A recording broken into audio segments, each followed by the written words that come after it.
Cette vidéo a été réalisée grâce au soutien indéfectible d'Aquamondo, la meilleure agence de voyage en plongée au Québec.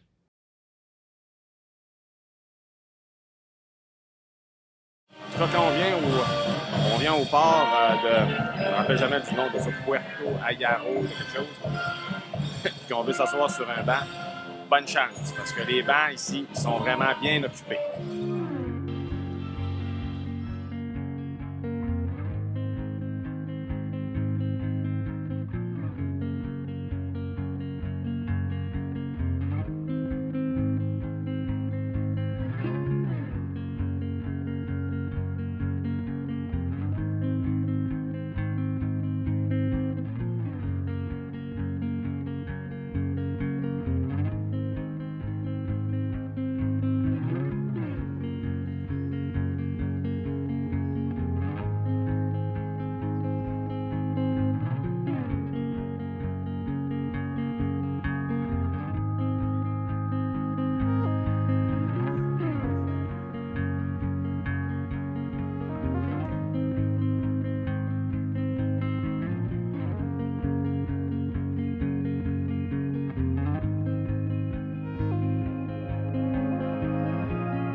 Extraordinaire de pouvoir se retrouver ici avec des tortues géantes, des Galapagos.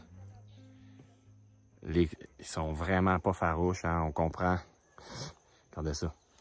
On comprend pourquoi elles ont été aussi facilement décimées par les marins et les pirates qui venaient sur ces îles-là pour les attraper puis les manger. Puis plus souvent qu'autrement, les individus qui capturaient, c'était les femelles, parce que les femelles sont moins grosses, fait que c'est moins pesant à traîner. Puis ici, aujourd'hui, il en reste à peu près sur les îles, il en reste environ 60 000. Dans le secteur ici, il y en a 4 ou 5 000 qu'on m'a dit. On est dans un endroit où les tortues se réunissent, c'est des tortues sauvages, c'est pas un zoo, là. C'est vraiment des tortues qui sont en milieu naturel. Puis ils se regroupent vraiment ici sur l'île parce que on est en hauteur. Il y a plus de pluie ici qu'ailleurs. Fait que les tortues viennent se chercher des étangs comme ça de vase puis d'eau. Puis étant donné qu'il y a plus d'eau, c'est plus frais, c'est moins sec. Donc il y a beaucoup de végétation. Ils sont capables de manger, de s'alimenter comme il faut ici. Regardez celle-là. Ah, cette ouverte, elle est à la gueule ouverte. C'est complètement fou. Il y en a vraiment partout des tortues. Puis on a la chance de les voir. En fait, il faut maintenir une distance. Là, parce que là, évidemment que ça attire des gens. Fait qu'il faut maintenir une distance de 2 mètres avec ces tortues-là. Hallucinant.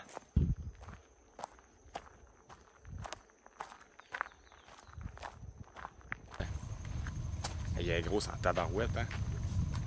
Oh, un papillon. Hey, c'est vrai que c'est comme un peu un genre de monarque pour vrai. C'est quand même pas nos monarques qui viennent ici aussi.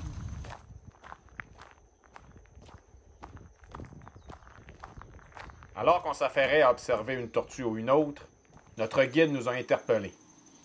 Il était tout excité de nous apprendre qu'un accouplement avait lieu tout juste à côté. Bon, c'est peut-être pas vraiment approprié pour les enfants.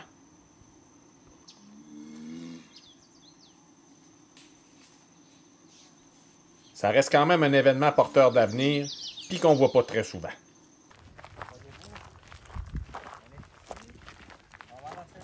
C'est ça. Après ça, on marche, fait qu'on a quand même 100, 200, 300, 400 mètres à faire. Puis c'est ça. Il y a une section là, puis une autre section ici. Voyez-vous? C'est écrit Angosto, c'est 3 aussi. Donc, on va marcher, on va les faire. Il faut faire très attention, nous qu'on a des sandales, au niveau des les roches glissantes. Parce que là, les roches comme ça, c'est bien cool, là. Mais là, il y a la petite brume, là. Fait que quand les roches sont glissantes, là, vous touchez, puis on part par en arrière. Fait que faites attention, le monde à sandales, même en soulière, pour pas glisser.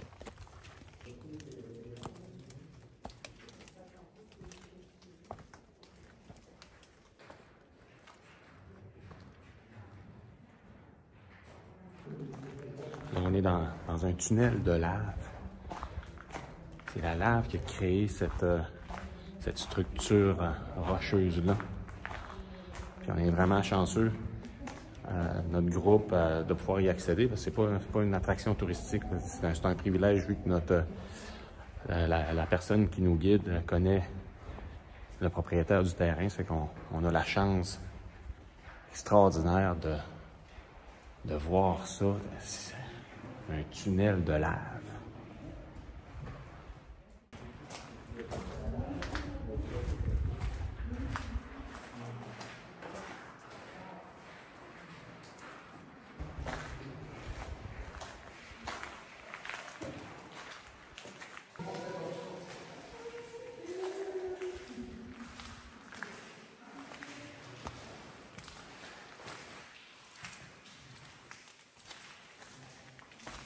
Quand la lave coule de ces nouveaux volcans-là qui sont présentement en éruption, est-ce qu'il y a des structures?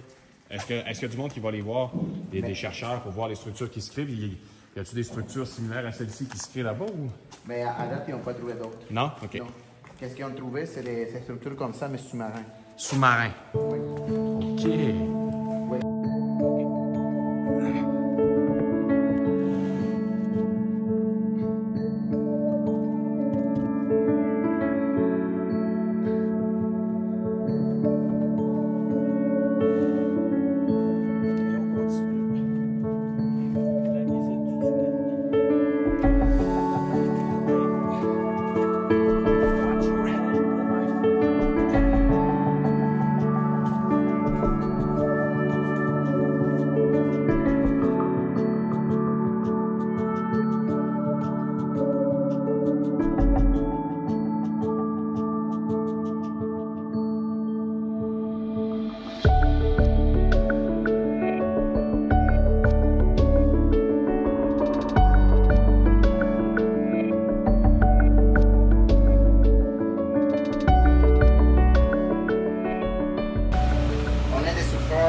Là, maintenant, on n'a pas la shape, là, mais... on n'a pas la shape, mais très honnêtement, il faut lui faire confiance aux gars. Moi aussi, j'étais dans les mêmes terrains des jeux, mais meilleurs qu'eux sont jeunes, comme d'habitude. Ah, t'es jeune, tu sais toutes tes affaires.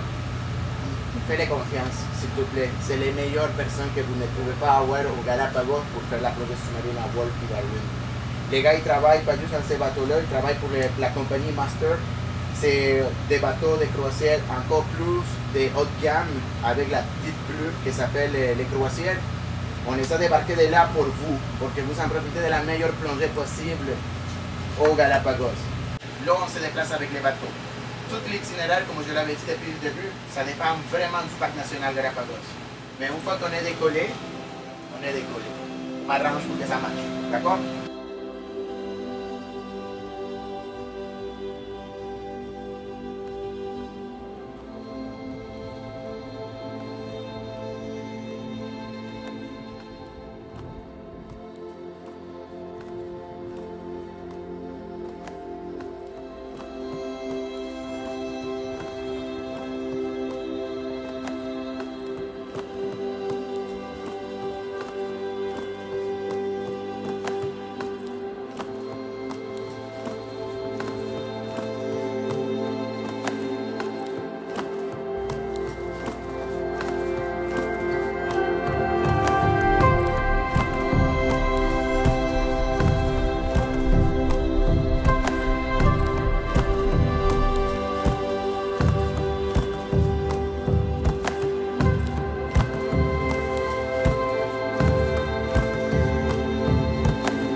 Donc ici, on voit les zodiacs dont on se sert pour aller sur les sites de plongée. Parce qu'évidemment, on ne plonge pas à partir du bateau principal, on plonge à partir de ces bateaux-là. Donc on les approche ici, sur le bord de la passerelle. Les équipements de plongée sont tous super bien organisés. On a chacun notre spot avec notre petite tablette. On installe tous nos masques, nos trucs là, les bottes, les pochettes de plomb, tout installé comme ça. On plonge nitrox. On a le choix entre de l'air ordinaire, mais plonger au nitrox. On peut aussi utiliser des bouteilles de 100 pieds cubes au lieu des 80 pieds cubes. C'est vraiment, vraiment génial.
Regardez-moi ce paysage-là. Présentement, on est en déplacement. On a fait une première plongée ce matin. C'était vraiment... Ah ben ouais, là, je me répète dans mes qualificatifs, mais c'était vraiment superbe, mais superbe. Dès que j'ai mis la tête dans l'eau, sous moi, il y avait des requins marteaux. Puis des requins marteaux dans cette première plongée-là, on n'était pas censé en voir. On en a vu à profusion. Il y en avait vraiment partout. Il y avait des tortues, il y avait des otaries, il y avait des raies, il y avait des poissons partout. Ah, pas de problème.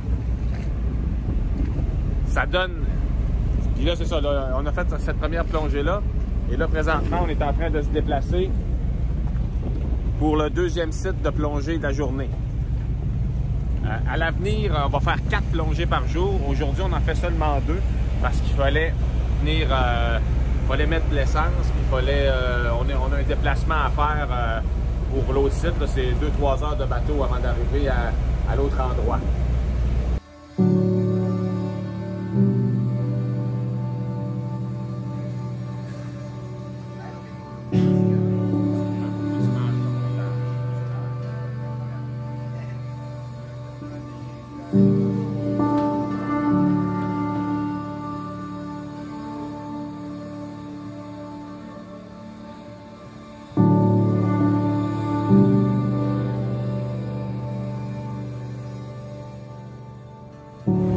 Bien, le programme a changé.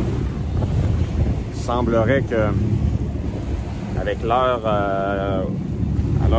qu'on a, Ça va plutôt être une plongée de nuit qu'on va faire dans les eaux des îles Galapagos, ce qui est vraiment pas quelque chose d'anodin et de plate.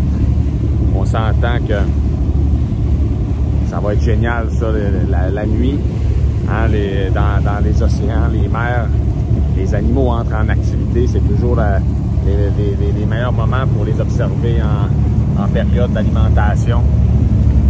Là, il est 3h30. Ici, le soleil se couche à peu près à 6h. Il nous reste encore 1 heure ou 2 de déplacement en bateau à faire. Les équipements sont prêts. Il nous reste à mettre les wetsuits et tout ça. Et après, ben, ça va être une plongée dans les mers obscures des îles Galapagos.